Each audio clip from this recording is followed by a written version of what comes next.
I am Anna Day, 29 years old, a U.S. Army captain who just returned from the Middle East war zone for Christmas. But the real battlefield wasn't in the desert. It was right in my mother's oak-paneled dining room. The climax hit at 7:47 p.m., when I refused to give up my late father's chair at the head of the table to my lazy sister. Frank, my stepfather, reeking of expensive liquor, lunged at me. He didn't talk sense. He used the dead weight of a 200-pound man to knock over the chair I was sitting in. I fell, slamming my hip against the floor, cranberry sauce splattering onto my sacred Class A uniform. He sneered, pointing a finger in my face. "In this house, money is rank, you tax-leeching toy soldier." My mother and 23 relatives just silently lowered their heads and kept eating. They thought I would cry or fight back. But they were wrong. As I stood up and brushed myself off, I didn't look at him. My eyes were locked onto a different target. The phone he forgot to lock on the table, holding the secret to his debt and fake military shipments. Comment, justice, and subscribe to the channel right now if you believe that. Someone who insults the uniform and betrays their family deserves an ending behind bars. To understand why I didn't strike him back right then and there, you have to understand the room I was sitting in. 3 hours before the incident, the air in the house was thick. It was the typical Northern Virginia holiday party. Expensive, loud, and suffocatingly fake. I sat in the middle of a dining table that cost more than most soldiers make in a year. The centerpiece was a sprawling arrangement of winter holly and silver candles, but it couldn't hide the rot underneath. I was wearing my Class A uniform, the dress greens I'd earned with sweat and grit. The bronze star on my chest, awarded just 2 weeks ago for a logistics operation that saved a platoon, felt heavy. But at this table, it meant nothing. All eyes were glued to Brittany. My 22-year-old half-sister was busy staging an unboxing video for her Instagram story right at the dinner table. "Oh my God, you guys, look!" Brittany squealed, holding up a tangerine-colored Hermes Birkin bag. She posed, pursing her lips. "It smells like success? Thank you, Daddy." "It suits you, Princess," Frank boomed, his face flushed a deep, unhealthy crimson from the single malt scotch he'd been guzzling since noon. "That's genuine leather. Costs 12 grand. More than what this one makes in a year." He jerked his head toward me without making eye contact. "Playing in the sand." A ripple of polite, sycophantic laughter went through the relatives. My aunts and uncles, people who claimed to love the troops on Facebook, chuckled along. They knew Frank's logistics company was rumored to be in trouble. I knew for a fact he was dodging taxes because I'd heard him bragging to his lawyer on the porch earlier about using charity write-offs to trick the IRS. It was a common game for the new money crowd in D.C., and it made my stomach turn. "Frank," I said, my voice steady, the same tone I used to brief generals. "Brittany's tuition is late. Mom told me the roof was leaking last week. Is the purse really the priority?" The table went silent. The clinking of silverware stopped. Frank set his glass down hard. The ice cubes clinked, a sharp, lonely sound against the crystal. "Don't lecture me on finance, Anna. You live on government handouts paid by my taxes. I create wealth." He stood up, swaying slightly. "Brittany, honey, come sit at the head of the table. The lighting is better for your video." "That's Dad's chair," I said. It wasn't a scream. It was a statement of fact. My father, Colonel Day, had sat there every Christmas until the cancer took him. It was the one boundary I had left in this house. "Your dad is dead," Frank spat, his voice dropping to a menacing growl. "And I paid for the chair. Move." "No." That was the trigger. It happened at 1947. I checked the grandfather clock as I fell. Frank didn't just pull the chair, he threw his weight into it. Gravity and malice took over. I hit the floor hard. The pain in my hip was blinding, a hot spike shooting up my spine. But the sound was worse, the shattering of the crystal serving bowl. Cold, sticky cranberry sauce exploded over my chest, soaking into the fabric of my uniform. It looked like a gunshot wound. I lay there for a second, the breath knocked out of me. The room was frozen. I looked up through the legs of the table, directly at my mother. Mom, Helen, was sitting 3 feet away. She was clutching her pearls, her knuckles pale. This was it. This was the moment. Her husband had just assaulted her daughter, an officer of the United States Army, in her own home. "Mom," I whispered. Helen looked at me. Then she looked at Frank. Frank was wiping a smudge of cranberry sauce from his hand onto a silk napkin with a look of utter disgust, as if I were the one who had soiled him by falling. "Anna," Mom said, her voice trembling, but not with rage, with annoyance. "Please, don't ruin the atmosphere. Just get up and apologize to Frank. He's had a long week." She turned back to her plate and speared a piece of roast potato. Something inside me died in that moment. The part of me that was a daughter, the part that craved a mother's love, turned to ash. The pain in my hip faded, replaced by a cold, metallic clarity. Situation report: hostile environment. No allies. Mission: survive and destroy. I remembered the words of General Mattis. Be polite, be professional, but have a plan to kill everyone you meet. I didn't cry. Soldiers don't cry when the enemy reveals their position. I slowly pushed myself up. My hip throbbed, but I stood at attention. I brushed a glob of red sauce off my ribbon rack. "My apologies, Frank," I said. My voice was devoid of emotion. It was the voice of a quartermaster assessing a broken supply chain. Frank grunted, satisfied. "Know your place." He turned to pour another drink, turning his back on the table. But in the chaos amidst the spilled sauce and the broken glass, he had made a fatal error. He had left his phone on the table, screen up, next to his plate. The notification light blinked. A text message preview popped up.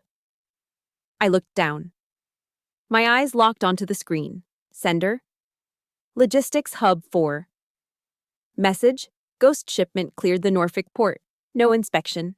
Transfer the remaining $50K immediately. My heart rate didn't spike. It slowed down. My vision narrowed. This wasn't just a toxic stepfather anymore. This was a crime against the Department of Defense. In one smooth motion, practiced 1,000 times in briefing rooms, I pulled my phone from my pocket. I didn't make it obvious. I pretended to check a notification. Snap. I captured the screen. High definition. Irrefutable proof. I looked at my mother one last time. She was chewing her potato, eyes fixed on the centerpiece, refusing to witness the wreckage of her family. "I'm going to clean up," I said softly. I turned and walked out of the dining room. I walked with a limp, holding the phone like a weapon. I wasn't walking away in defeat. I was moving to a secure location to call in an airstrike. They thought they had broken me, but they had just handed me the coordinates to their destruction. I retreated to the guest bathroom, the only room in the house where the lock actually worked, and wetted a paper towel. I scrubbed at the cranberry stain on my dress greens, but the red dye had already soaked deep into the fabric. It looked less like a food stain and more like an old, unhealed wound. Staring at my reflection in the mirror, the anger I felt wasn't just about tonight. Tonight was just the symptom. The disease had started 10 years ago, on a rainy Tuesday in November. I closed my eyes and the smell of expensive scotch faded, replaced by the smell of wet earth and white lilies. I was 19. The day we buried my father, Colonel Day, the rain wouldn't stop. It was a proper military funeral. The folding of the flag was precise, the gun salute was deafening, and the sound of taps drifting over the cemetery hills broke whatever was left of my heart. That was the day Frank Morrison made his move. He wasn't family then. He was just a business associate of my father's, a man who showed up in a suit that was a little too shiny, driving a car that was a little too loud. While I stood by the grave, numb and shaking, Frank didn't stand with the respectful distance of a friend. He stood right behind my mother. I remember looking up and seeing his hand resting on her shoulder. It wasn't a comforting touch. It was heavy, possessive. Like a man staking a claim on a piece of prime real estate that had just come onto the market. "Don't worry, Helen," I heard him whisper to my mother, his voice oily. "I'll take care of the logistics. You just grieve." He took care of the logistics, all right. Within 3 months, he had moved in. Within 6 months, he had married her. And then, the erasure began. It started slowly, like a creeping mold. First, Dad's collection of military history books disappeared from the living room shelves, replaced by Frank's collection of single malt scotches. Then, the portrait of my father in his uniform, the one that hung over the fireplace, was taken down. "It's too morbid, Helen," Frank had said. "We need to look forward, not backward."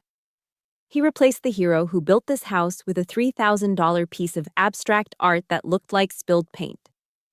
But the moment I knew Frank was an enemy combatant happened a year later. I came home from my ROTC training for the weekend. I walked into the living room and froze. The American flag that had draped my father's casket, the one presented to my mother with the words, "On behalf of a grateful nation," was usually kept in a triangular display case on the mantel. That day, the case was open. The flag was unfolded, lying on the mudroom bench. Frank was sitting there, lacing up his golf shoes. It had been raining. His shoes were caked in mud. I watched, paralyzed, as he reached for the stars and stripes, my father's shroud, and used the corner of it to wipe a smudge of dirt off his leather heel. "What are you doing?" I had screamed, lunging forward to snatch the flag away. Frank just laughed, not even looking up. "Relax, soldier girl. It's just a piece of cloth. Your mom wanted me to clear off the mantle for her vase collection." He loved to play the patriot when it suited him. At the local country club bar, after 3 drinks, Frank would tell anyone who would listen about his time in the service and how much he loved this country. He stole the valor of better men to sell his contracts. But I had seen his medical records in the mail once. Classification, 4F. Reason, bone spurs. He hadn't served a day in his life. The erasure wasn't just emotional, it was physical. 3 days after the funeral, I went back to college.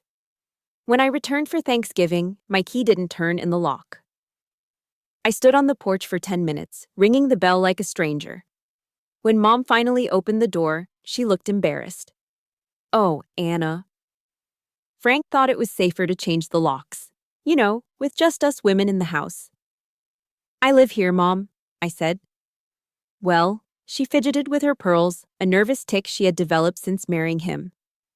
Frank needed a home office, and Brittany, well, she needed more closet space. So, we moved your things to the garage.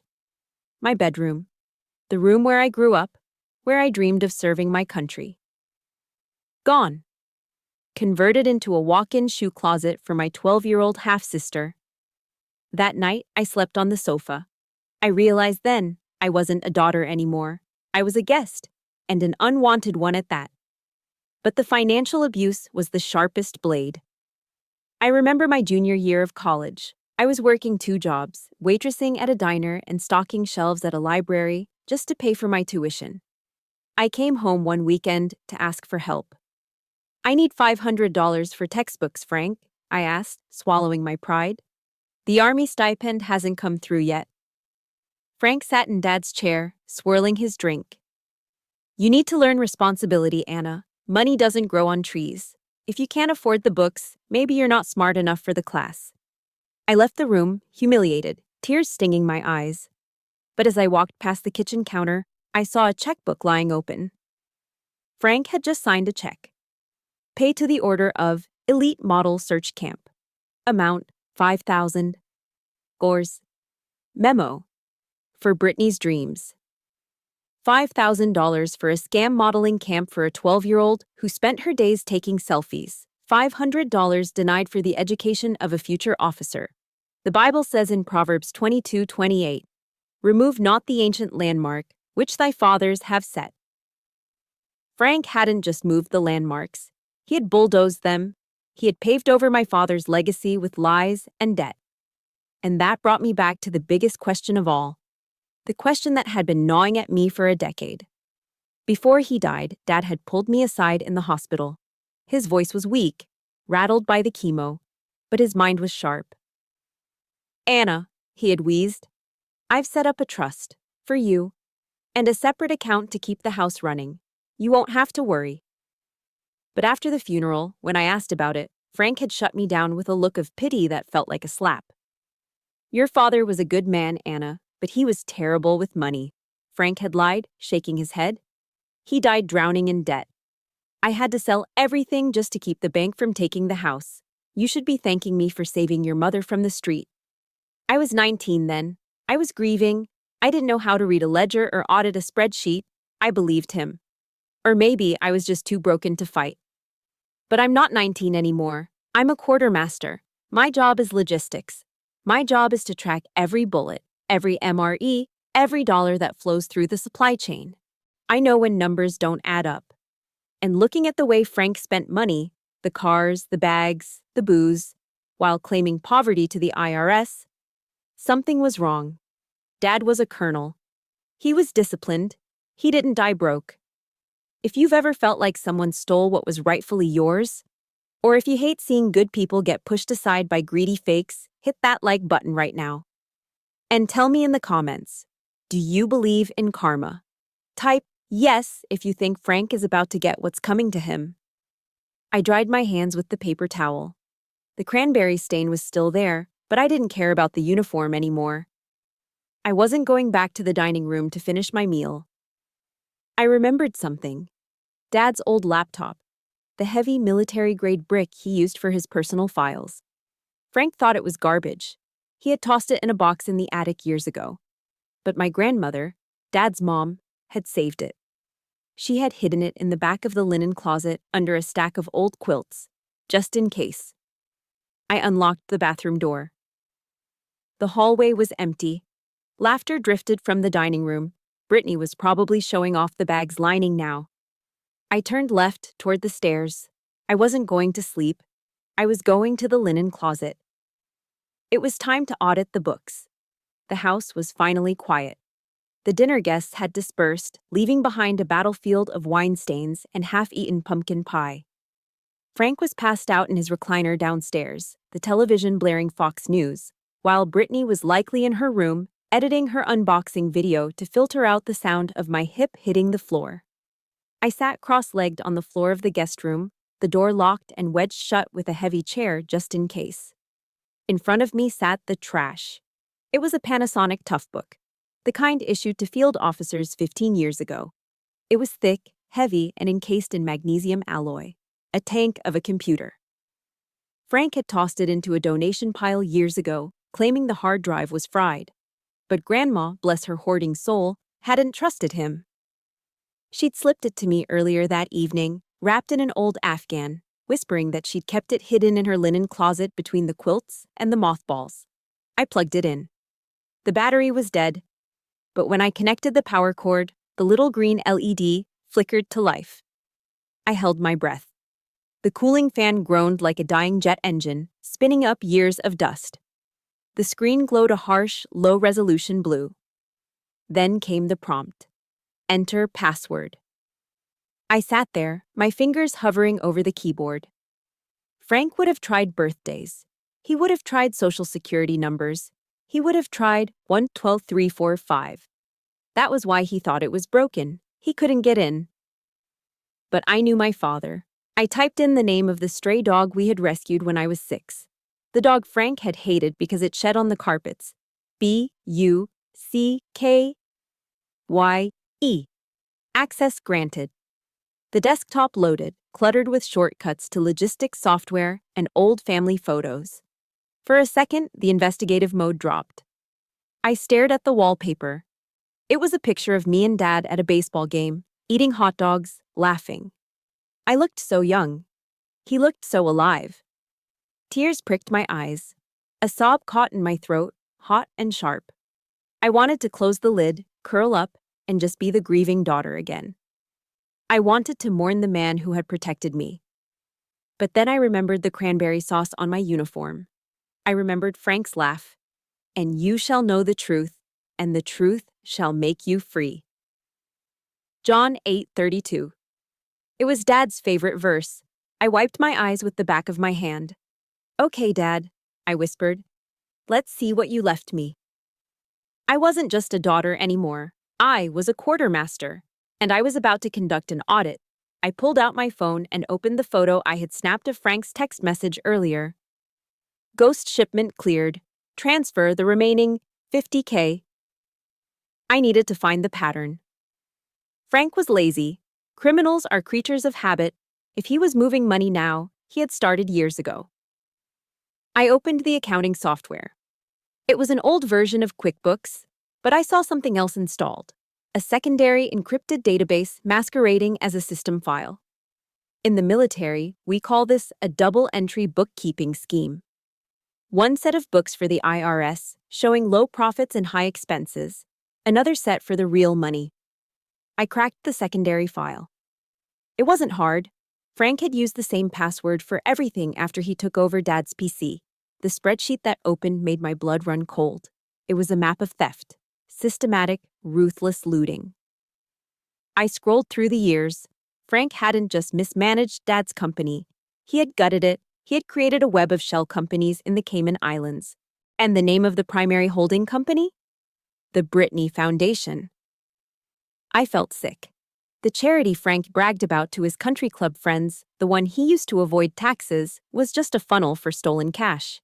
He was washing dirty money through a fake nonprofit named after the daughter he spoiled, while the daughter he abused scraped by on an army salary.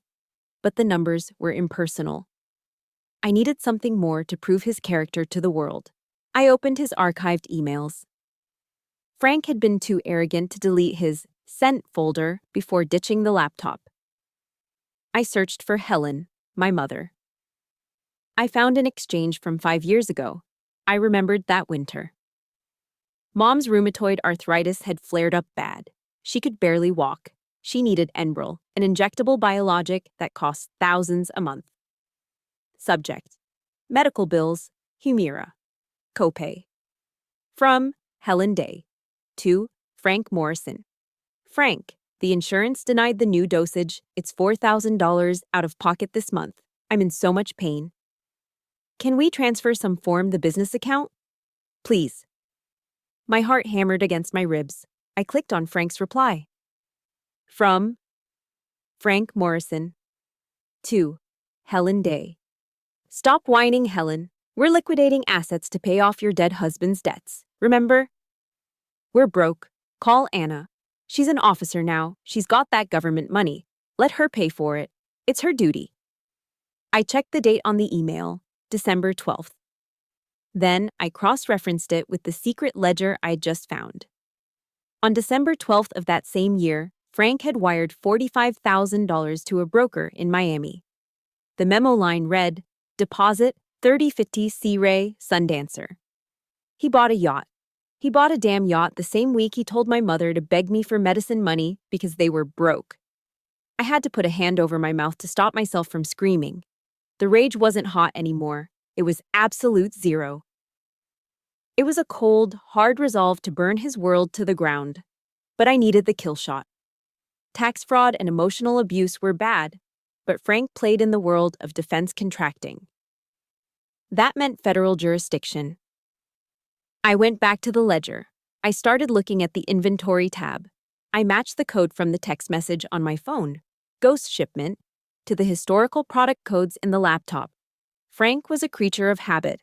He was using the same suppliers he had established years ago. I found a contract from 2 years ago. Contract W92XXD04. Client, Department of Defense, DLA Aviation. Item, high tensile rotor bolts. NSN 530601442 XXXX. Specs, grade 8, titanium alloy. Made in USA required. This was standard stuff. Bolts used in helicopter assemblies, critical safety components. Then I looked at the cost of goods sold column for that contract. Frank had purchased the bolts for 0 or 12 cents a unit. Titanium bolts don't cost 12 cents. I clicked on the supplier invoice. It wasn't a U.S. steel mill. It was a company called Shenzhen Metal Reclaim and Scrap. The description on the import manifest read, refurbished industrial scrap, non-aviation use. The room spun. I gripped the edge of the desk so hard my fingernails dug into the wood. Frank wasn't just stealing money.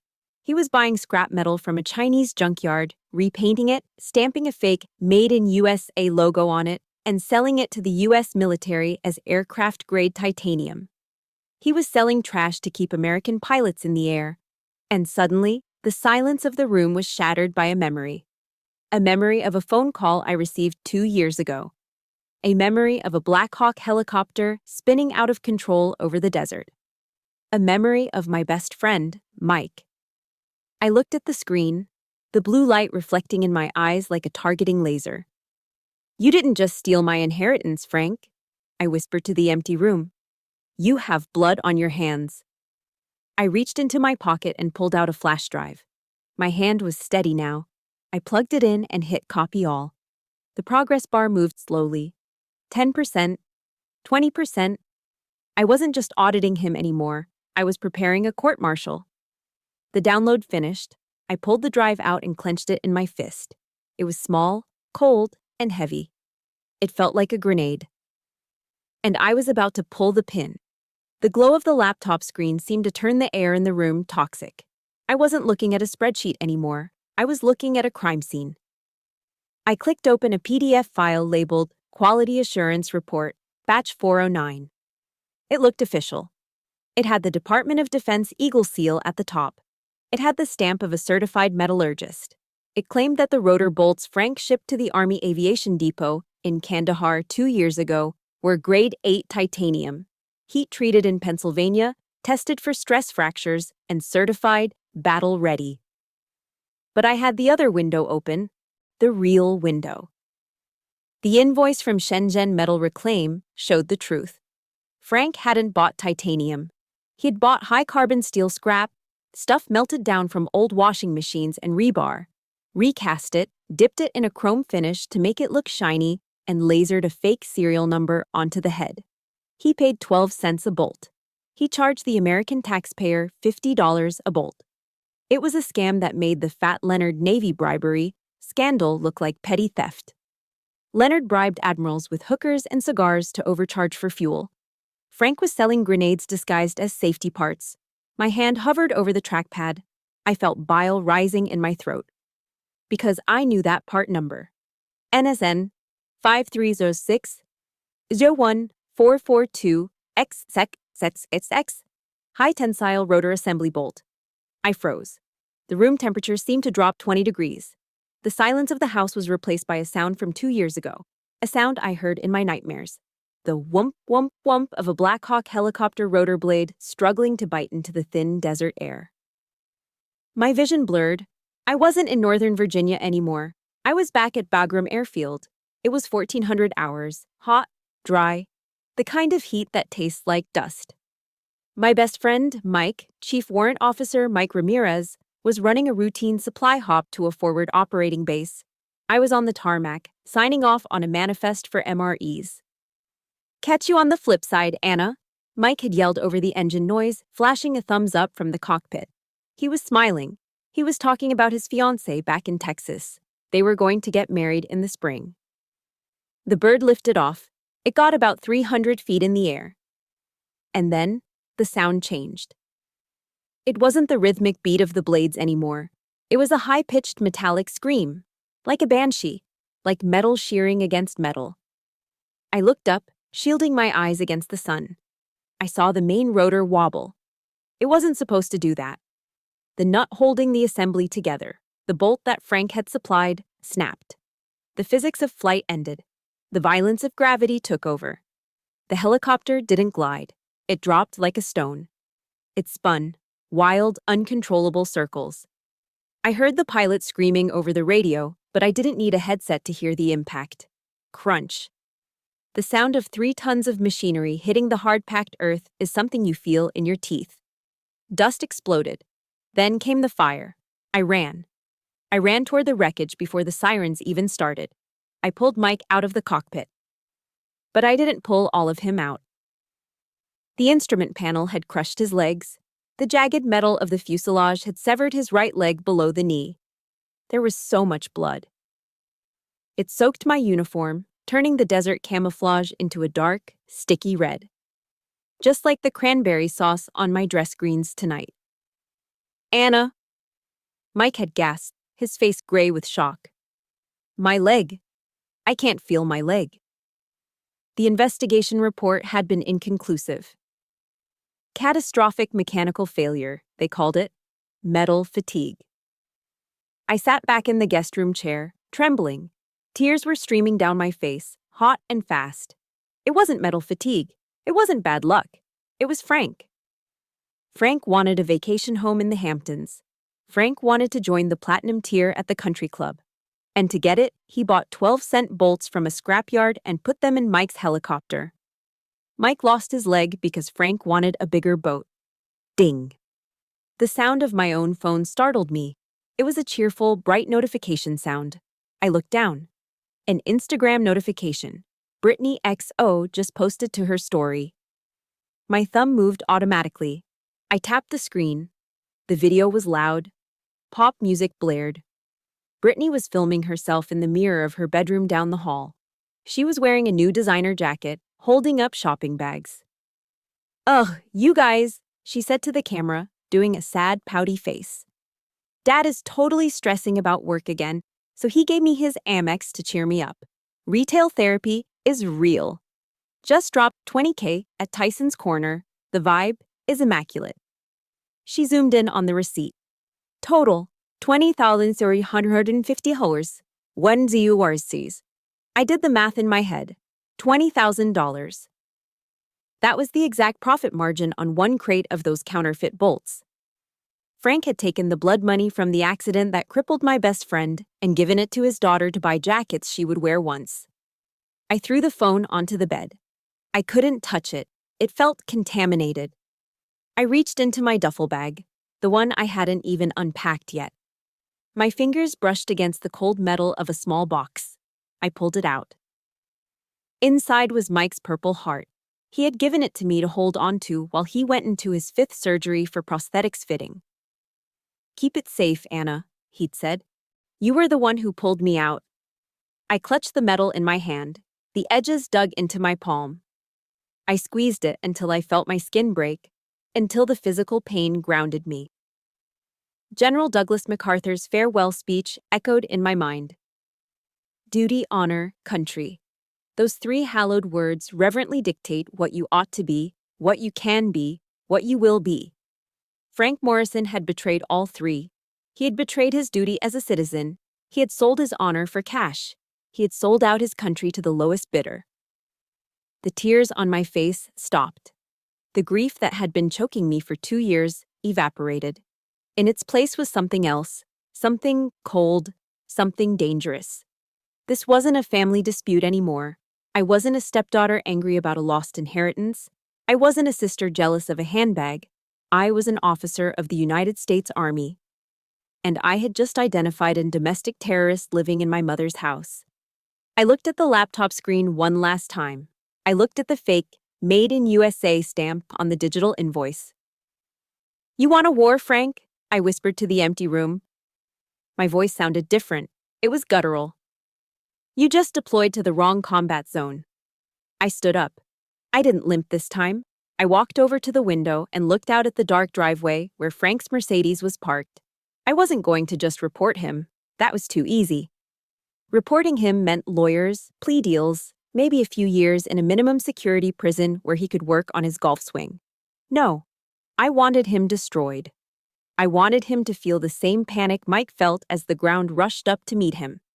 I turned back to the computer. I had the evidence. Now I needed the ammunition, and I knew exactly where to aim the first shot. Sun Tzu wrote, "Attack him where he is unprepared, appear where you are not expected." Frank expected a screaming match. He expected me to cry to my mother or maybe file a civil lawsuit for my inheritance. Something his high-priced lawyers could tie up in court for years until I ran out of money. He didn't expect a tactical nuclear strike on his finances from a Waffle House booth at 3 a.m. I had relocated to a cheap motel off I-95. The room smelled like stale cigarettes and lemon cleaner, but the Wi-Fi was strong. I sat there with Dad's old tough book, a cup of lukewarm diner coffee, and a cold, predatory focus. I wasn't Anna the daughter anymore. I was Captain Day, coordinating fire support. Target 1, the IRS. I navigated to the official IRS whistleblower office portal. In the US, tax fraud is a serious game, but reporting it is even more serious. I filled out Form 211. It's a beautiful document. It allows an individual to report major tax evasion, and if the government recovers the money, the whistleblower gets up to 30% of the take. I uploaded the double entry ledgers I had pulled from Frank's secret drive. I highlighted the Brittany Foundation shell companies in the Caymans. I attached the receipts for the yacht, the cars, and the country club fees he wrote off as business expenses. Click, sent. Frank Morrison wasn't just going to get audited, he was going to get gutted. Target 2. The Department of Defense. This was the kill shot. I logged into the Department of Defense hotline, the secure channel for reporting fraud, waste, and abuse. I uploaded the invoices from the Chinese scrapyard. I uploaded the falsified Made in USA certificates. I linked them directly to the NSN codes for the rotor bolts that killed Mike. This wasn't just fraud. This was a violation of the outcome of the Buy American Act, and, more importantly, it was negligent homicide. The DCIS, Defense Criminal Investigative Service, doesn't play games. They don't send letters. They send agents with badges and guns. Click, sent. By 4:30 a.m., the heavy lifting was done. But I wasn't finished. I wanted to see them bleed. I wanted immediate visual confirmation of impact. I remembered the repo notice I had found buried in Frank's spam folder. Apparently, the lease on Brittany's matte black G-Wagon was 3 months behind. Frank was juggling creditors, robbing Peter to pay Paul, assuming his next government contract would cover the spread. I found the number for the local asset recovery firm, the Repo Men. They operate 24/7. I sent an anonymous tip through their website, dropping the pin for the exact GPS coordinates of Frank's driveway. Then, I hacked into the house. It wasn't hard. Frank used the same password for his Ring security cameras as he did for his email, Moneymaker1. I logged in, disabled the notification that would alert his phone, and pulled up the live feed of the driveway. Then, I waited. The sun came up over the manicured lawns of Northern Virginia at 6:45 a.m. The neighborhood was quiet, the kind of wealthy silence where you can hear a Tesla backing out of a garage 3 houses down. At 7:02 a.m., a heavy-duty tow truck turned the corner. It wasn't subtle. It was a massive diesel-chugging beast with Raptor Recovery painted on the side. I took a sip of my coffee, watching the screen like it was a movie. The driver was a pro. He backed up to the G-Wagon in seconds. The backup alarm, beep, beep, beep, cut through the morning air like a siren. That woke them up. I saw the front door fly open. Brittany ran out. She was wearing silk pajamas and fuzzy slippers, her phone already in her hand, recording. Hey, hey. I could hear her screaming through the camera's microphone. What are you doing? Get away from my car. Daddy, Daddy. The tow truck driver didn't even look at her. He hooked the chains under the axle. The G-Wagon, the symbol of Brittany's influencer status, tilted into the air. Then Frank appeared. He waddled out in his bathrobe, looking disheveled and hungover. He started yelling at the driver, waving his arms. "Do you know who I am?" Frank roared. "I'll sue you. Put it down." The driver just handed Frank a clipboard through the window. "Bank's orders, pal. Payments are 90 days past due. Call your lender." With a hydraulic whine, the truck hoisted the SUV onto the flatbed. Frank stood there, powerless. Brittany collapsed on the lawn, sobbing theatrically. "My vibe!" she shrieked. "How am I supposed to go to brunch?" I watched from my motel room, a cold smile touching my lips. It was petty, yes. But after watching them steal my father's legacy, seeing them lose a toy felt like a small down payment on justice. But the celebration was cut short by my own phone ringing. It was Mom. For a split second, a foolish part of me thought she was calling to check on me.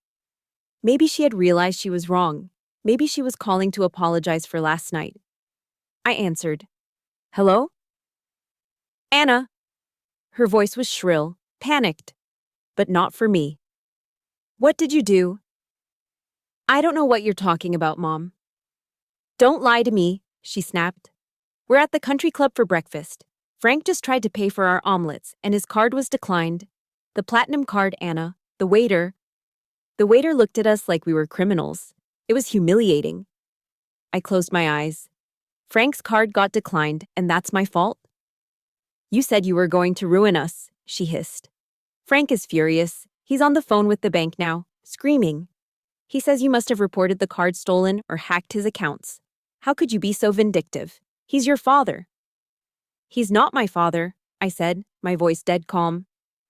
And if his card is declined, Mom, it's because he's broke. He's been lying to you. Stop it, she screamed. Just stop it. Fix this, Anna. Send money. Transfer your savings. I don't care what you have to do. Fix this before the neighbors start talking. Click. She hung up. She didn't ask if my hip hurt. She didn't ask where I had slept. She only cared that her omelet wasn't paid for and that her social standing was threatened. I put the phone down on the motel nightstand. The silence in the room was heavy. I looked back at the laptop screen. The tow truck was gone. The driveway was empty. Frank was standing on the porch, furiously typing on his phone. The bank had frozen his assets. The IRS algorithms had flagged his accounts based on my report. The asset freeze I requested via the whistleblower protocol had kicked in faster than I expected. Frank wasn't just embarrassed at the club. He was locked out. He couldn't move money. He couldn't pay off the Chinese suppliers. He couldn't bribe anyone. He was a rat in a trap, and the water was rising. But I knew men like Frank. When they get cornered, they don't surrender. They get dangerous. I watched him on the screen. He stopped typing. He looked up directly at the security camera, as if he knew I was watching. The look on his face wasn't fear anymore. It was pure, unadulterated malice. He turned and walked back into the house, slamming the door. My stomach tightened. I knew what was coming next. He couldn't fight me on the facts. The facts were all on my side, so he wasn't going to fight the facts. He was going to attack the source. He was going to attack my credibility. I reached for my handgun on the table, checking the safety out of habit. The financial war was won. But the psychological war was just beginning. The knock on my motel room door came at 800 hours. It wasn't the housekeeping cart. It was a rhythmic, authoritative pounding that every soldier recognizes instantly. I opened the door. 2 military police officers stood there, flanked by a Fairfax County detective. They didn't smile. They didn't salute. Captain Anna Day, the lead MP asked.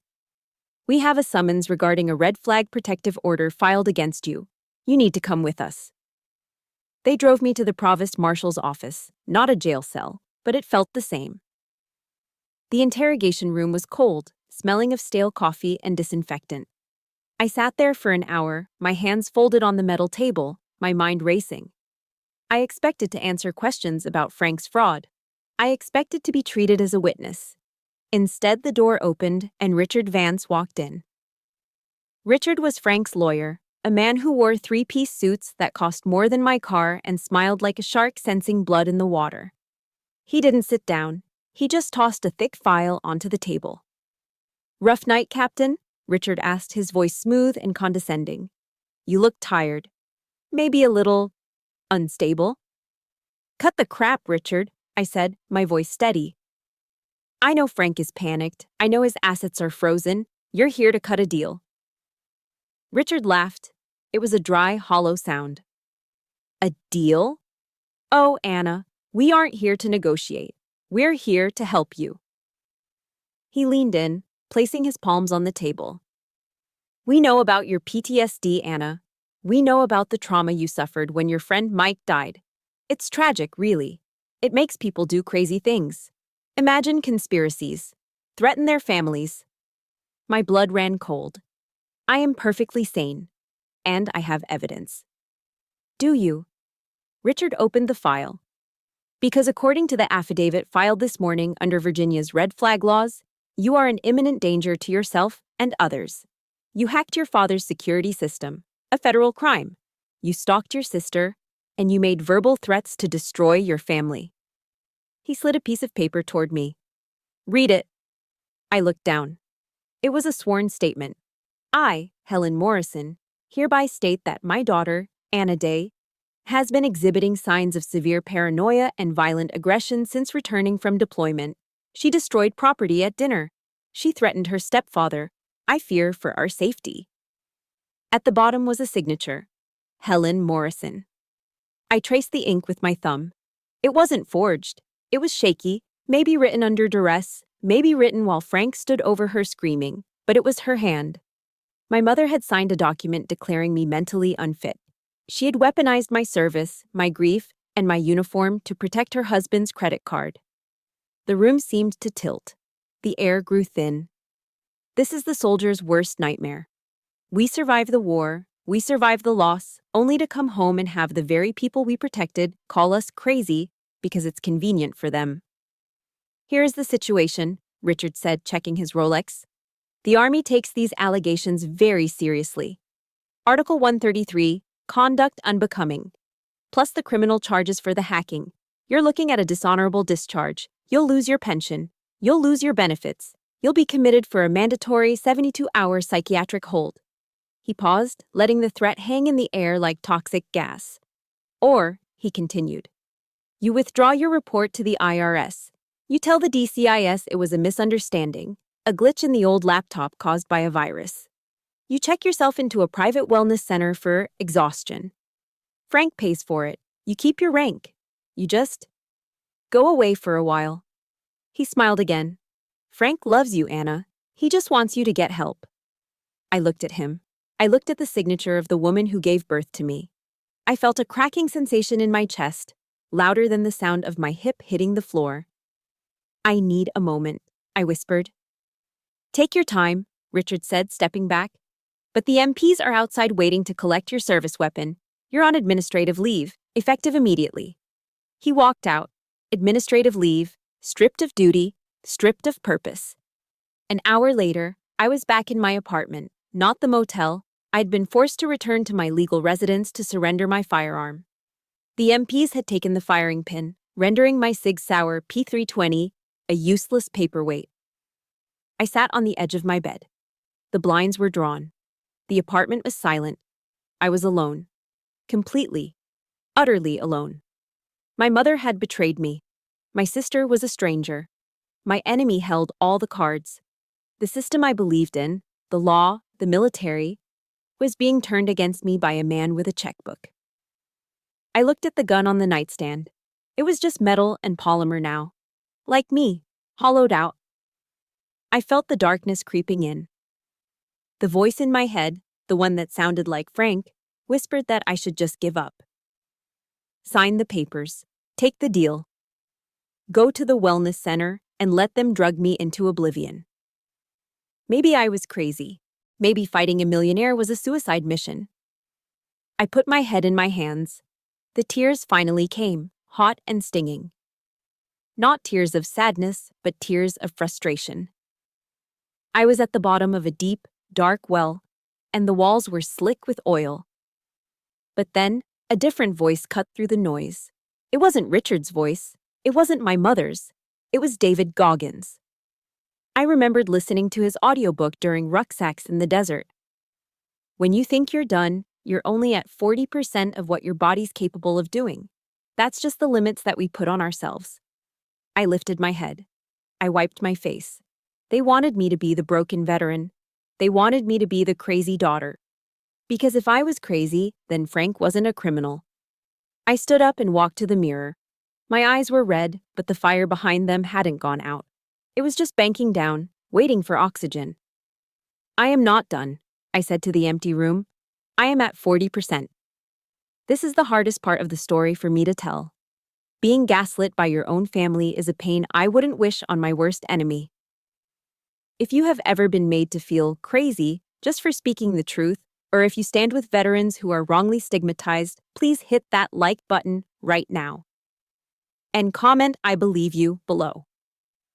I need to know I'm not fighting this battle alone tonight. I washed my face with cold water.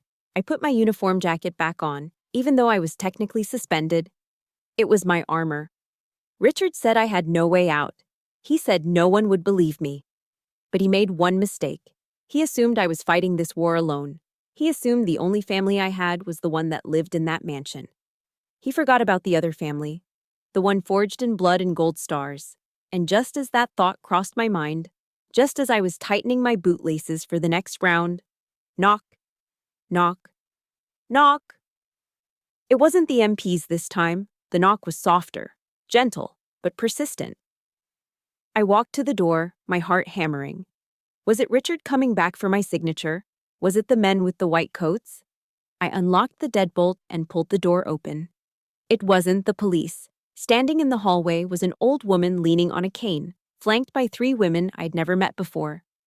But I recognized them instantly, not by their faces, but by the lapel pins they wore on their coats, a gold star on a purple background.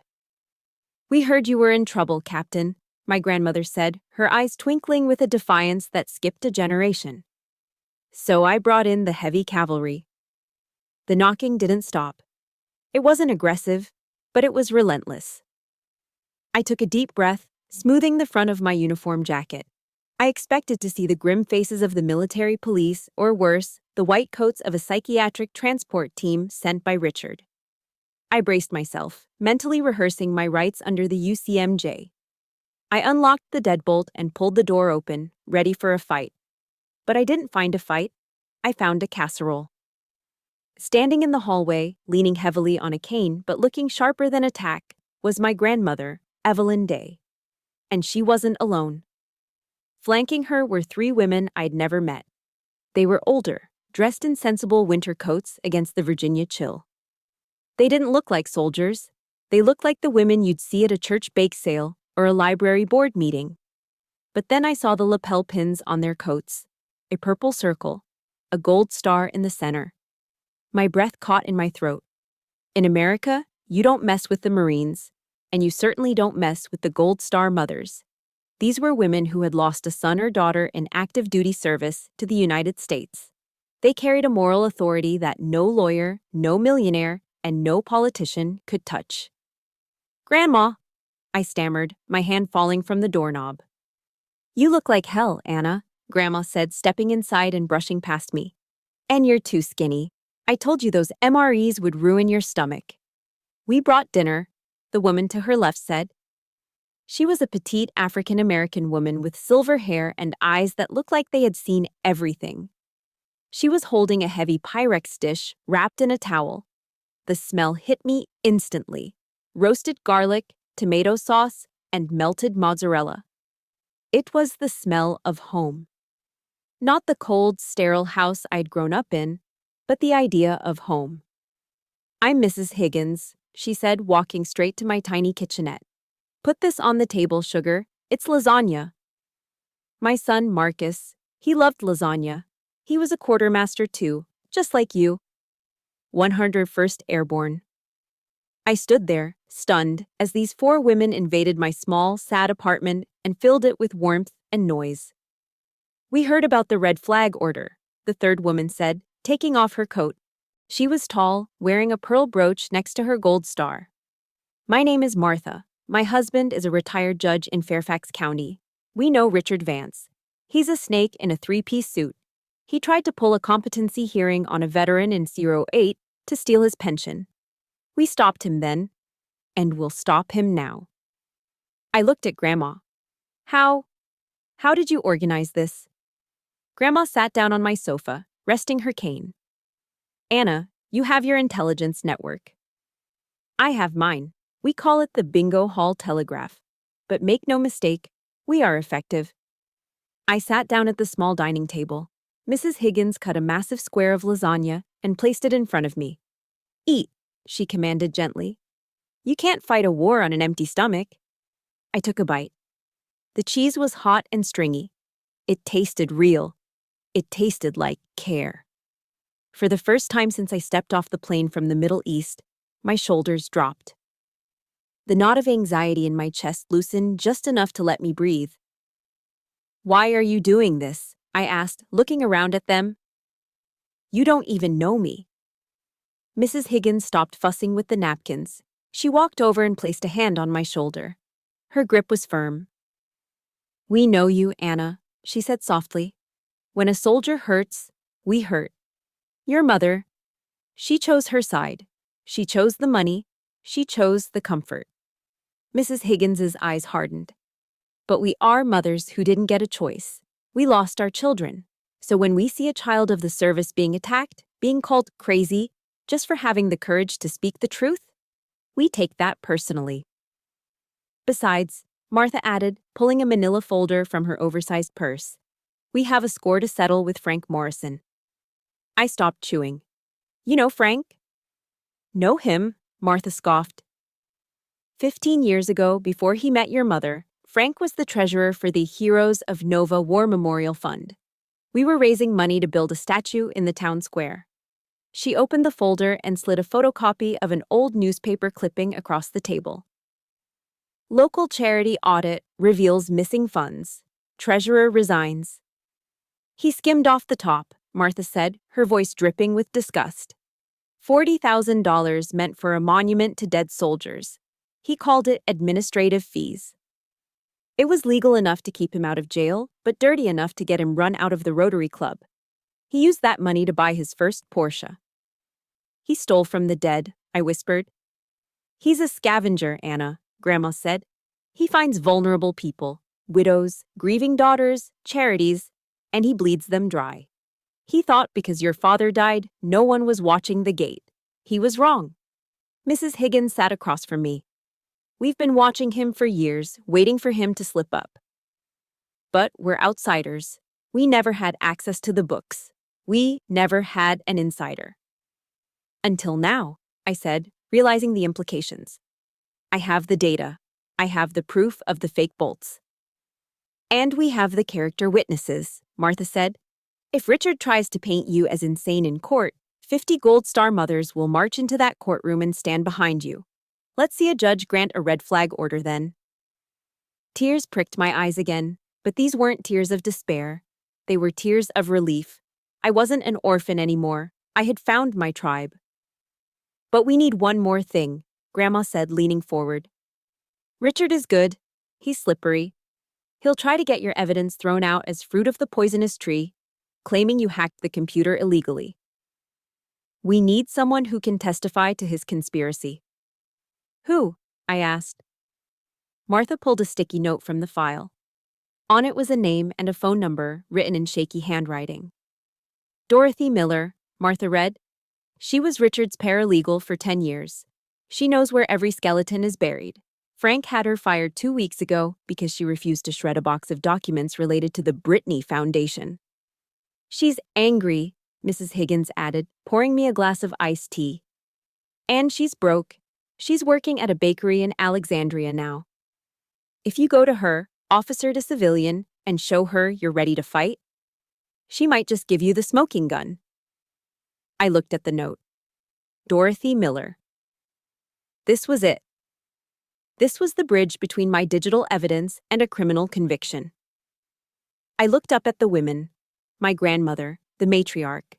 Mrs. Higgins, the nurturer. Martha, the enforcer. They had come into my darkest hour with lasagna and logic. Eat up, Captain, Grandma said, tapping her cane on the floor. You have a meeting in the morning. I took another bite of the lasagna. It was the best meal I had ever tasted. My mother had signed a paper saying I was dangerous. She was right. I was dangerous. Because now I wasn't just fighting for myself. I was fighting for the sons of these women. I was fighting for the memory of the men Frank stole from. And I had an army of mothers covering my 6. The address on the sticky note led me to Miller's Need, a small, unassuming bakery in Old Town Alexandria. It was the kind of place where politicians' aides grabbed coffee off the record. It smelled of yeast and rain. I spotted Dorothy immediately. She was sitting in a booth in the back, looking nervous, twisting a paper napkin into shreds. But she wasn't alone. Sitting across from her was a woman I recognized instantly, a woman I despised. Sarah. Frank's executive assistant. The 20-something blonde with the fake tan and the skirts that were against dress code in any reputable office. The woman I had seen giggling at Frank's jokes while my mother sat at home in pain. My blood boiled. Was this a trap? Had Dorothy sold me out to Frank's mistress? I marched over to the booth, my boots heavy on the hardwood floor. What the hell is she doing here, Dorothy? I demanded, not bothering with pleasantries. I looked at Sarah with pure venom. Go run back to Frank. Tell him his little spy game didn't work. Sarah looked up. She didn't giggle. She didn't pop her gum. Her eyes were cold, sharp, and completely sober. Sit down, Captain Day, she said. Her voice was different, lower, authoritative, stripped of the breathless airhead accent she used at the office. I'm not sitting with you, I spat. Sarah didn't blink. She reached into her designer purse. I tensed, ready to grab her wrist, thinking she was going for a phone to record me. Instead, she pulled out a leather wallet and flipped it open on the table. A gold shield gleamed under the pendant light. Federal Bureau of Investigation. I froze. I'm Special Agent Sarah Jenkins, Financial Crimes Division, she said, sliding the badge across the table. And I'm not sleeping with your stepfather, Anna. I've been building a RICO case against him for 24 months. I sat down. My legs felt weak. You're a Fed? Undercover, Sarah corrected, snapping the wallet shut. Frank is a predator, Anna. He targets women he thinks are stupid. So, I played the part. I let him harass me, I let him make his disgusting comments, and I recorded every single transaction he made. She took a sip of black coffee. But I'm not the one who started this investigation. I was just the asset deployed to finish it. What do you mean? Sarah looked at me, her expression softening for the first time. This operation, we call it Operation Omega. It wasn't started by the FBI. It was started by an informant within the company, 10 years ago. She reached into her bag again and pulled out an iPad. He knew he was dying, Anna. He knew Frank was circling like a vulture. He knew your mother was too weak to stop him. So he came to us. She pressed play and turned the screen toward me. The screen flickered. And there he was. My father, Colonel Day. He looked thinner than I remembered, the cancer already eating away at him, but he was wearing his uniform. He was sitting in his study, the room Frank had turned into a shoe closet. Hello, Anna Banana, Dad's voice cracked through the bakery's speaker. A sob escaped my throat before I could stop it. It had been 10 years since I heard that nickname. If you are watching this, Dad continued, looking directly into the camera lens, then I'm gone. And if Agent Jenkins is showing you this, it means Frank has finally crossed the line from greed to treason. Dad took a deep breath on the screen. I didn't lose our money, sweetie. I hid it. I moved the family trust into a blind account that Frank can't touch. It's a dead man's switch. It only unlocks when Frank is indicted for a federal crime. I knew he would try to steal everything. I knew he would try to erase me. But I couldn't stop him while I was sick. So I turned my company into a honeypot. I let him think he was winning so he would lead the authorities to the bigger fish, the suppliers. Dad leaned in closer to the camera. His eyes were wet. I'm sorry I have to leave you on this battlefield alone, soldier. I'm sorry I can't be there to walk you down the aisle or protect you from him. But I know you. You're strong. Stronger than I ever was. Finish the mission, Anna. Take him down. I love you. The screen went black. I sat there in the bakery, tears streaming down my face, dripping onto my uniform. I wasn't crying from grief anymore. I was crying from relief. He hadn't left me. He hadn't been careless. He had been playing the long game. He had been protecting me from the grave this whole time. He was a good man, Anna, Sarah said softly. He gave us everything we needed to track the Chinese supply ring. But we needed Frank to make the final mistake. We needed him to panic. My report, I whispered. The whistleblowing. Exactly, Sarah nodded. When you froze his assets, you triggered the panic. He started making sloppy calls. And that's where Dorothy comes in. I looked at Dorothy. The quiet paralegal wiped her eyes with a tissue. I was in the office yesterday, Dorothy said, her voice trembling. When Richard came back from the police station, he and Frank thought they were alone. They were laughing about the red flag order, about how easy it was to trick your mother. Dorothy pulled a small digital voice recorder from her pocket. I've been the invisible woman in that office for 10 years. They forgot I was there. She pressed play. Frank's voice. Is it done? Is the bitch locked up? Richard's voice. The order is filed. Once she's in the psych ward, we'll drug her until she can't remember her own name. Her testimony will be useless. The IRS will drop the case if the whistleblower is certified insane. Frank's voice. Good.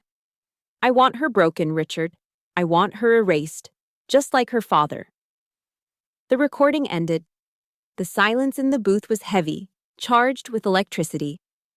That, Sarah said, tapping the recorder, is obstruction of justice, conspiracy to kidnap, and witness tampering. Combined with the fraud charges, Frank isn't looking at fines anymore. He's looking at life in Leavenworth. She looked at me. The dead man's switch is active, Anna. The trust fund is unlocking as we speak. But we have one problem. Frank is planning to flee. We intercepted a flight plan for a private jet to the Caymans departing tomorrow morning. I wiped my face. I sat up straight. The despair of the last 24 hours was gone. In its place was the cold, hard steel of command. He's not going anywhere, I said. Sarah smiled. It was a dangerous smile. We have a SWAT team on standby. We were waiting for a green light from the key witness. That's you. I looked at the badge. I looked at the recorder. I thought about my father's voice. Martin Luther King Jr. said, "The arc of the moral universe is long, but it bends toward justice." My father had bent the arc for 10 years. Now it was time for it to snap back. Agent Jenkins, I said, my voice steady. What time is sunrise? Is 600 hours, Sarah replied. Then tell your men to gear up, I said. We have a house to clean. A 500 hours. In the military, we call this stand to. It's the time just before sunrise when you man the perimeter, because that's when the enemy is most likely to attack. But today, we were the attack. I sat in the passenger seat of an FBI Lenco Bearcat, a massive, armored tactical vehicle that looked like a black tank on wheels. We were parked at the end of my mother's street in the wealthy subdivision of Great Falls. The neighborhood was dead silent. The only light came from the street lamps reflecting off the manicured lawns and the frost on the windshields of parked Range Rovers. Target location confirmed, Agent Sarah Jenkins said into her radio. She was no longer the gum-chewing secretary in a short skirt. She was wearing a Kevlar vest with FBI emblazoned in yellow across the chest, holding an M4 carbine. Perimeter is set. All units, hold for green light. I adjusted the collar of my Class A uniform. I had spent an hour ironing it this morning. Every crease was razor sharp. My shoes shone like black glass. I wasn't here as a daughter. I was here as a witness for the prosecution. You ready, Captain? Sarah asked, looking over at me. Execute, I said. Sarah keyed her mic. All units, go, go, go. The silence of the morning was shattered. 6 unmarked SUVs and 2 local police cruisers roared down the street, their engines screaming. The blue and red strobe lights erupted, painting the white colonial mansions in a chaotic disco of law enforcement colors. The Bearcat smashed over the curb of Frank's driveway, crushing a decorative azalea bush. Federal agents, search warrant! The voice on the loudspeaker boomed, shaking the windows of the entire block.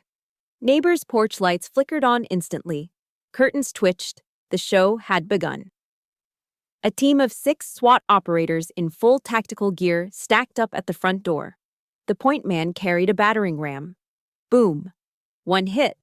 The heavy oak door, the one Frank had locked me out of so many times, splintered inward. FBI, open up, hands where we can see them. I watched from the command vehicle monitors. It was chaos inside. Clear left, clear right, second floor. Minutes later, the front door opened again. But this time, the king of the castle wasn't walking out. He was being dragged. Frank Morrison, the man who wore $3,000 suits and lectured me about net worth, was stumbled out onto the porch. He was wearing silk pajamas that clung to his paunch. His hair was a mess.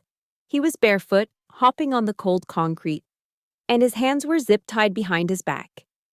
This is a mistake, Frank was screaming, his face purple. Do you know who I am? I know senators. I play golf with the DA. Call Richard Vance. Behind him, another agent escorted Brittany out. She wasn't in handcuffs yet, but she looked terrified. She was clutching her iPhone like a lifeline, trying to live stream. Put the phone down, the agent barked, snatching it from her hand.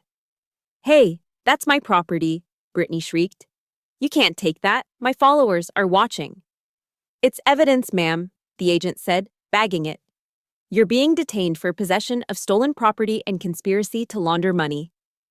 Brittany's jaw dropped. The reality of a federal indictment hit her harder than a bad comment section. Then, my mother appeared. Helen stood in the doorway, clutching her robe tight around her throat. She wasn't arrested. She stood there, trembling, watching the flashing lights illuminate the wreckage of her social status. She looked old, smaller than I had ever seen her. Frank? She wailed. Frank, what's happening? They said Rico? Frank stopped struggling. He looked at his wife. He looked at the woman who had signed a paper calling her own daughter insane just to protect him. Do something, Helen, Frank roared, spit flying from his mouth. Call the bank. Call the lawyer. Don't just stand there crying, you useless woman. Useless. The word hung in the cold morning air. I saw my mother flinch physically, as if he had slapped her. The gaslighting, the manipulation, the years of, I'm doing this for us. It all evaporated. In his moment of crisis, he didn't check if she was okay. He didn't tell her he loved her. He called her useless. She had sold her daughter for a man who viewed her as nothing more than an accessory. Bring the prisoner to the vehicle, Sarah ordered. They marched Frank down the driveway toward the Bearcat. He was still ranting, his eyes scanning the crowd of neighbors who had gathered in their bathrobes to watch the downfall of the neighborhood bully. Then, he saw me. I stepped out of the armored vehicle. The floodlights caught the gold bars on my shoulders and the bronze star on my chest. I stood tall, my posture perfect, my face impassive. Frank froze. He blinked, trying to process the image. The insane, broken stepdaughter was standing there like the statue of Lady Justice herself. You! Frank hissed. He lunged forward, but the agents held him back. You ungrateful little brat! I fed you. I put a roof over your head. You did this? You betrayed your family. Sarah stepped in front of him, pulling a piece of paper from her vest. Frank Morrison, she read, her voice loud enough for the neighbors to hear. You are under arrest for violation of the RICO Act, wire fraud, conspiracy to defraud the United States government, and negligent homicide regarding the death of Warrant Officer Michael Ramirez. Under federal forfeiture laws, this house, your accounts, and all assets are hereby seized. Frank's knees buckled. Negligent homicide? He whispered. That was just business. It was murder, I said. Frank looked up at me. His eyes were wide, filled with fear for the first time. Anna, please, tell them. I'm family. We can work this out. The trust fund? I can give it back. Just tell them to stop. I looked at him. I looked at the man who had wiped his muddy shoes on my father's flag. I didn't say a word. I slowly raised my right hand. Fingers straight, palm flat, arm parallel to the ground. I rendered a slow, sharp hand salute. It wasn't a salute of respect for him. It was a salute to the mission accomplished. It was a signal to my father that the perimeter was secure. It was a goodbye to the toxicity that had poisoned my life for a decade. Frank slumped, defeated. The agents shoved him into the back of the SUV. The heavy door slammed shut with a finality that echoed down the street. I lowered my hand. I looked back at the house. My mother was still standing on the porch, weeping into her hands. She looked at me, her eyes pleading, begging for me to come up the steps and fix it, just like I used to fix the leaky faucets and pay the bills. Anna, she mouthed. I looked at her. I felt a pang of sadness, but it was distant, like a memory of a pain I used to have. I didn't move toward the porch. I didn't offer comfort. She had made her choice when she signed that paper. She was a casualty of her own cowardice. We're done here, I said to Sarah. I turned my back on the mansion, on the crying woman, and on the flashing lights. The sun was just starting to crest over the tree line. A new day was breaking over Northern Virginia. It was cold, but for the first time in 10 years, the air tasted clean. The sound of a federal gavel striking mahogany is different from any other sound in the world. It's final. It's heavy. It sounds like a door slamming shut forever. Frank Morrison, the judge said, looking over his spectacles. For the crimes of wire fraud, violations of the RICO Act, and negligent homicide, I sentence you to 20 years in a federal penitentiary, without the possibility of parole. 3 months had passed since the raid. The courtroom in Alexandria was packed. Frank stood at the defense table, but he wasn't the boisterous, red-faced tycoon anymore. He looked deflated, gray, and small in his orange jumpsuit. He didn't look back at the gallery. He didn't look at me. He just stared at the handcuffs on his wrists, finally understanding that no amount of smooth talking could bribe his way out of a federal cage. I sat in the front row, wearing civilian clothes, a simple navy blazer and jeans. My uniform was back in the closet, clean and honored. Today, I was just Anna. I looked over at the co-defendant's table. Brittany wasn't going to prison. She was a first-time offender, and her lawyer argued she was just a pawn. But the judge had been creative.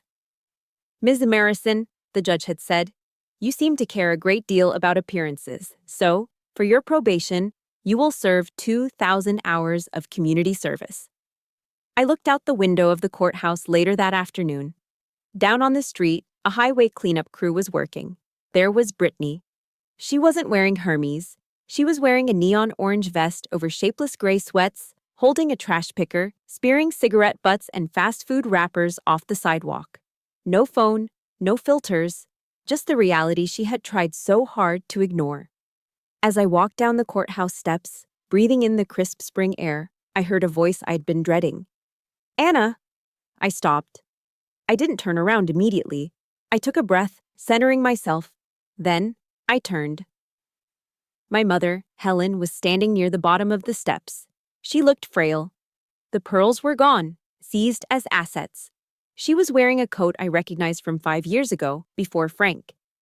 She looked like the woman who used to bake cookies with me before she let the greed rot her soul. She hurried toward me, her eyes wet. Anna, thank God. I've been trying to call you. I changed my number, Mom, I said gently. I know, she stammered, wringing her hands. Listen, honey. The lawyers? They took the house. They took the cars. I'm staying at a Motel 6 on Route 1. It's awful. The mattress smells. She reached out, trying to take my hand. I stepped back, just an inch. But it was a canyon. I need help, Anna, she pleaded. Just a loan, until I get on my feet. Frank says if we can just hire a better appeals lawyer, maybe. She was still doing it. Even now, with Frank in a cell, she was still trying to fix his mess. She was still looking for a man to save her, or a daughter to pay for her mistakes. I can't give you money, Mom, I said. Her face crumbled. But the trust fund, your father left millions. You're rich now. You're going to let your own mother live in a motel? I'm not letting you do anything, I said. You're an adult, Mom. You made choices. You signed that paper calling me insane. You watched Frank hit me and told me to apologize. I was scared, she cried. He made me. Maya Angelou once said, when people show you who they are, believe them the first time. I quoted softly. You showed me who you are, Mom. You chose your comfort over my safety, and I forgive you for that. I truly do. Then help me. I reached into my bag. I pulled out a plain white envelope. It wasn't thick. It didn't hold a check. This is the only help I can give you, I said, handing it to her. She tore it open, her hands shaking. She pulled out a single sheet of paper. Her face fell. What? What is this? It's a list of therapists in Northern Virginia who accept state insurance, I said. And a list of job placement agencies for women re-entering the workforce. I don't need a job. I need my daughter, she screamed, the victim mask slipping. No, Mom, I said, my voice steady and calm. You need to save yourself. I can't carry you anymore. I have my own pack to carry. I turned away. It was the hardest thing I'd ever done. Harder than combat, harder than the raid. To walk away from a crying mother requires a strength they don't teach you in basic training. But as I walked toward the parking lot, the weight on my chest lifted. I wasn't abandoning her. I was finally respecting myself. I got into my truck and drove. I didn't go back to the motel.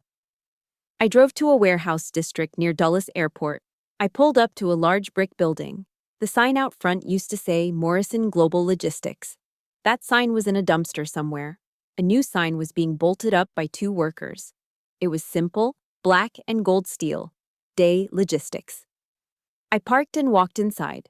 The smell of stale cigar smoke and cheap cologne was gone, replaced by the scent of fresh paint and brewing coffee.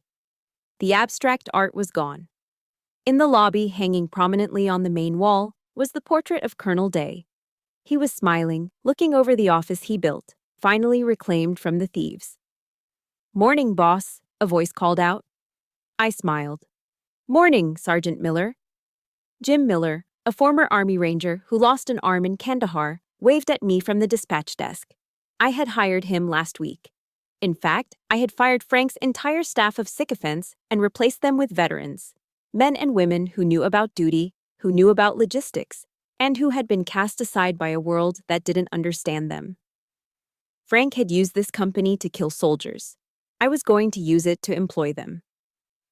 I walked into my office, Dad's old office. I sat in his chair. It fit perfectly. I looked at the stack of contracts on the desk. Legitimate contracts. No Chinese scrap, no bribes, just honest work moving supplies for the people who needed them.